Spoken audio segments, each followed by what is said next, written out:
Salut à tous, on se retrouve pour une nouvelle vidéo, le Master 1000 de Monte Carlo qui vient de se terminer. Donc voilà, beaucoup de choses à dire sur ce tournoi. Vraiment les favoris qui ont eu beaucoup de mal, beaucoup de surprises. Le forfait de Carlos Alcaraz, donc touché au bras droit, qui a d'ailleurs déclaré forfait pour Barcelone cette semaine.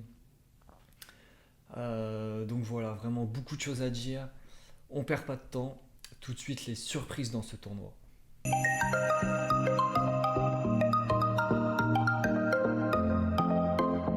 Deuxième surprise dans ce tournoi, le grec Stefanos Tsitsipas, vainqueur du tournoi tout simplement. Honnêtement, je m'y attendais pas du tout. C'est vrai que compte tenu de ses récents résultats, c'est vraiment une surprise. Mais voilà, il a vraiment très très bien joué sur ce tournoi. Et il est vraiment très très à l'aise à l'image de Casper Ruud sur cette surface. Donc au premier tour, il va gagner contre Laszlo Djere, donc 6-3, 3-2 abandon. Ensuite, il va gagner très très facilement 6-1, 6-0 contre Etcheverry. Il va ensuite gagner contre Zverev 7-5, 7-6. Donc voilà, grosse victoire aussi. Ensuite, il va battre Kachanov 6-4, 6-2. Il va battre ensuite Tsitsipas 6-4, 3-6, 6-4. Et il va gagner en finale contre Ruud 6-1, 6-4. Donc voilà, c'est. De toute façon, on va en parler dans l'analyse de la finale tout à l'heure. Mais c'est vraiment une grosse surprise dans ce tournoi. La première surprise dans ce tournoi, c'est le Norvégien Casper Ruud, donc 6ème mondial, qui fait vraiment un très très bon début de saison, 24 victoires pour seulement 7 défaites, et voilà, qui a fait un très bon tournoi. Donc il a gagné en premier contre le Chilien Tabilo 6-2, 6-4, ensuite contre Urkash 6-4, 6-2, donc vraiment des victoires faciles. Il a ensuite éliminé un très bon Hugo Humbert, qui a vraiment fait un beau tournoi aussi. Donc il a gagné 6-3, 4-6, 6-1.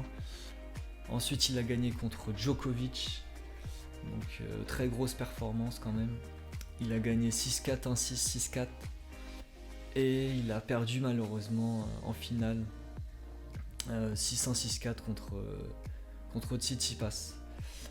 Mais voilà, pour les prochains tournois sur terre battue, je pense qu'il va faire mal. C'est vraiment sa surface. Et voilà, à voir sur les prochains tournois sur terre battue. Troisième surprise dans ce tournoi, c'est le Russe Karen Khachanov, donc 17ème mondial, 15 victoires, 7 défaites cette année. Donc il a gagné un titre à Doha. Donc voilà, c'est vrai que c'est un bon joueur de terre battue. Je l'attendais pas forcément aussi haut dans le tableau. Mais voilà, il a gagné 7-5, 7-6 contre Nori au premier tour. Il a ensuite gagné 4-6, 6-4, 6-3 contre Cerundolo. Donc il a battu son compatriote Medvedev 6-3, 7-5. Et il s'est incliné contre Tsitsipas 6-4, 6-2. Mais voilà, ça reste un bon tournoi pour ce joueur. Donc qui est vraiment polyvalent sur toutes les surfaces. Et avec plus de régularité, je pense qu'il peut vraiment aller plus loin dans les gros tournois. Voilà, surtout qu'il est jeune en plus. Donc vraiment, s'il est un peu plus sérieux, un peu plus régulier, je pense qu'il peut faire mal sur les plus gros tournois tout simplement. Voilà, c'est tout pour les surprises. On passe tout de suite au meilleur match dans ce tournoi.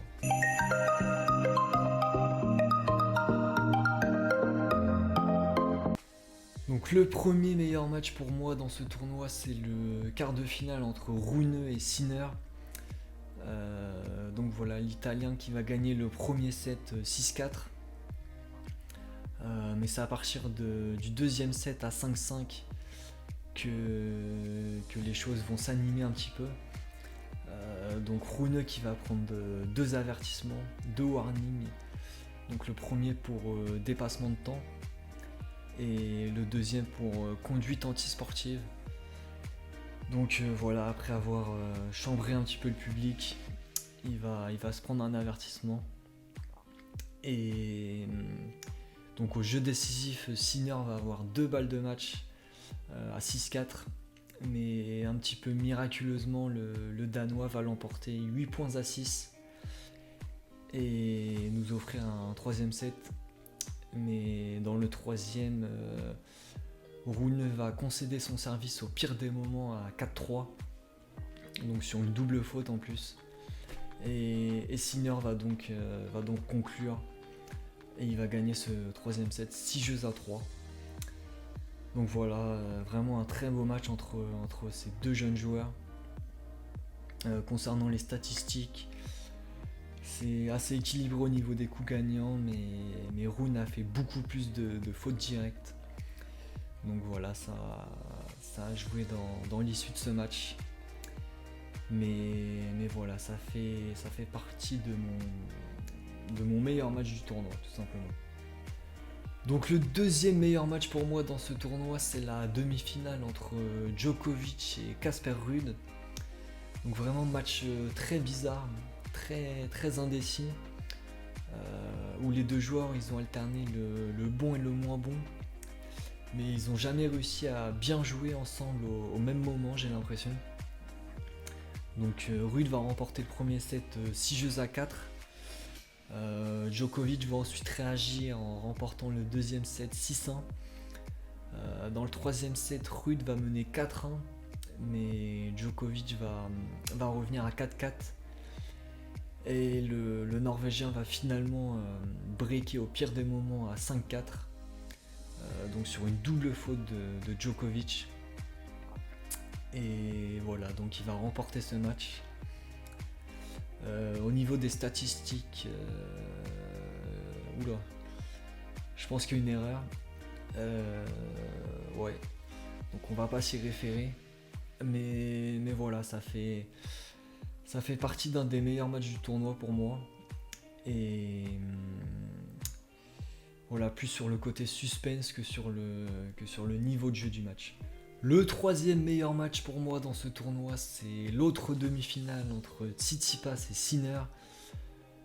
Donc voilà, vraiment un très beau match entre deux joueurs avec un style de jeu vraiment bien différent.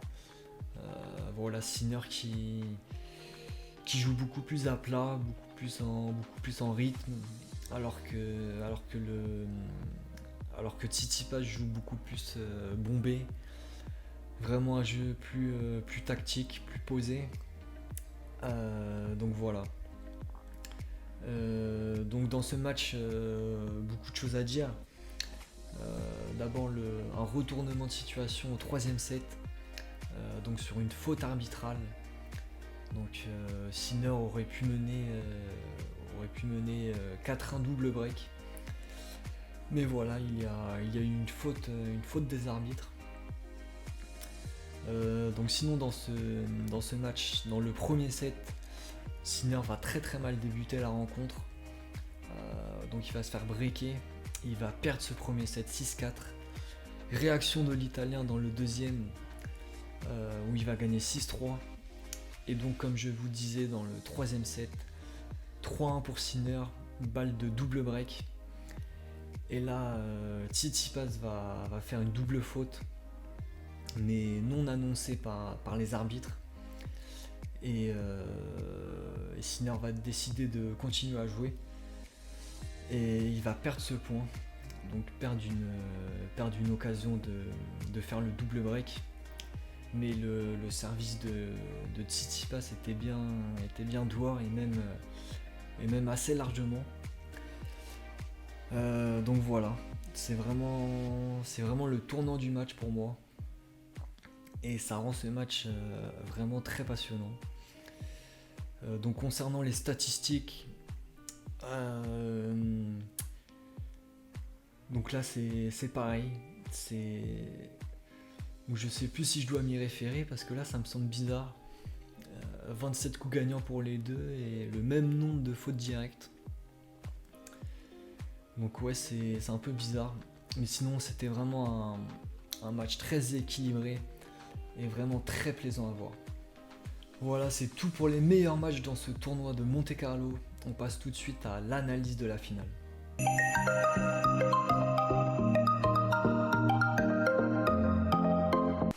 Donc c'est parti, analyse de cette finale de Monte-Carlo. Donc concernant les face-à-face tout d'abord, donc c'est le Norvégien qui mène dans leur confrontation avant cette finale, donc qui mène 2-1, dont une victoire sur terre battue, donc petit avantage à ce niveau.